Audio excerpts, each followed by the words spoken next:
Right, this is Operation Save Johnny Walker's career. UFC Vegas 84 has just wrapped up, and I just wanted to sit down, do this quick video, and talk on what to do with Johnny Walker. Because he does seem to be one of those guys at light heavyweight that is famous for, I don't know, having all that talent, but never quite making it. You know, it's like Anthony Smith, or the guy that beat John Jones, Dominic Reyes, yeah? Walker is just, he's one more KO away from being one of those guys. And watching that fight yesterday, all I can think of is, man, Walker is tall. He's so big for that division.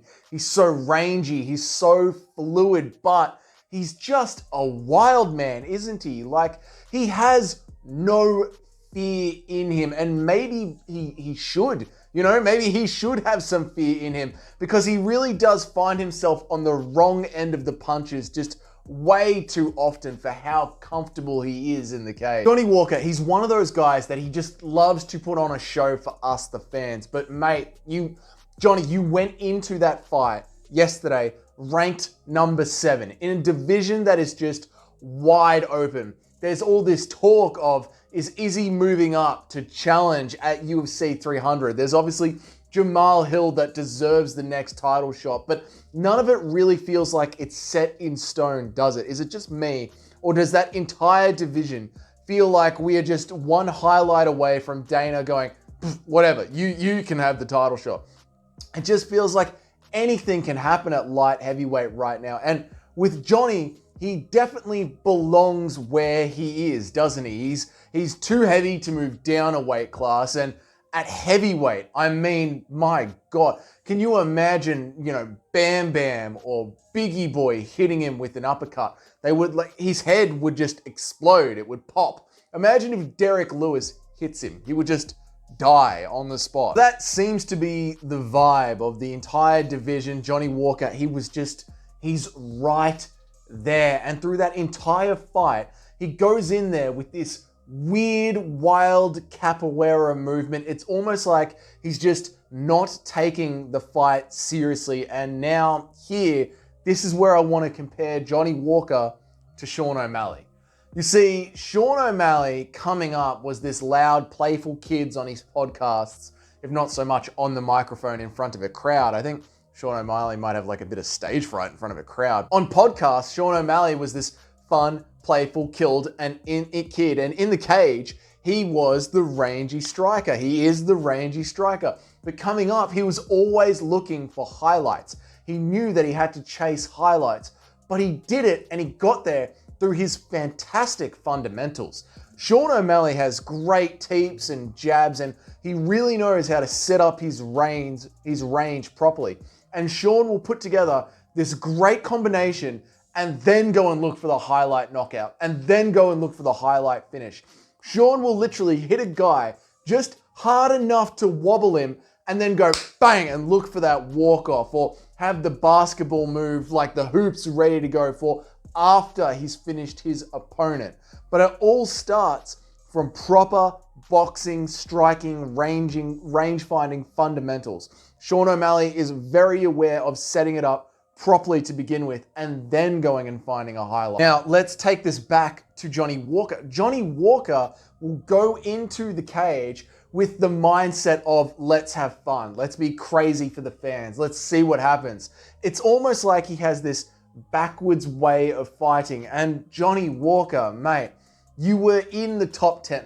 Come Tuesday, he could still be in the top 10, but he's in one of those divisions where the top 10, it's 1 or 2 fights away from a title shot. You know, like, this isn't lightweight where you need to put on a decade of wins just to get into the top 5. And then when you're in the top 5, you might get a title shot if you pull big numbers. Like, that's lightweight, but he's in light heavyweight, and he's so close to a title if he could just focus. And the way that he went in there and risked it all is so crazy to me. It's such a wild way to fight. So for Johnny Walker, how do you save his career now? He needs to hone down on his boxing fundamentals. He absolutely has to. He trains at SBG in Ireland, which is an amazing gym, right? But sometimes you just have to go back to the day one sort of stuff. And at SBG, they have this kickboxing champion. He's also a PFL athlete, Cedric Doumbé. Well, Johnny, you and Cedric are now connected at the hip.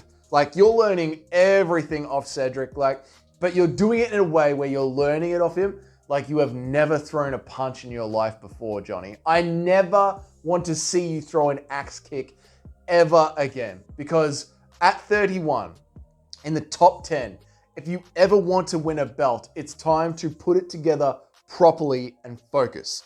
No more joking around. When you come back, you get a win, you get your stuff on track. I mean, imagine being taller than someone, having a 7-inch reach advantage, and still not being able to put together a basic jab or understanding distance control. It's just sad. And you're such a fun bloke to have in the top 5. I want you to stick around. Imagine if Johnny Walker could work his way up to being a champion. Otherwise, the UFC, they're just going to keep Johnny Walker around forever because he is a guaranteed highlight machine for whoever he's fighting. They will just keep knocking him out and he will keep flopping to the cage like he is a Grand Theft Auto character with the physics engine turned off. It's just enough, Johnny. We've got to get this on track. Oh my God. Right, well, they're just my thoughts on what Johnny Walker needs to do. Essentially, sit down and start taking it seriously. He's already at a great gym. Just focus up. Let me know your thoughts on Johnny Walker. Do you think this ship can be turned around at all? Is there any future for him seriously in the top 5 other than just being a gatekeeper fighter? Let me know down in the comments. If you enjoyed this video, then maybe consider hitting that subscribe button so you can see future videos pop up in your feed and give them a chance. If you don't like them in the future, that's fine. You can always click unsubscribe. It's all good with me. But until then, let me know your thoughts on Johnny Walker down there in the comments, and I'll see you all in the next one.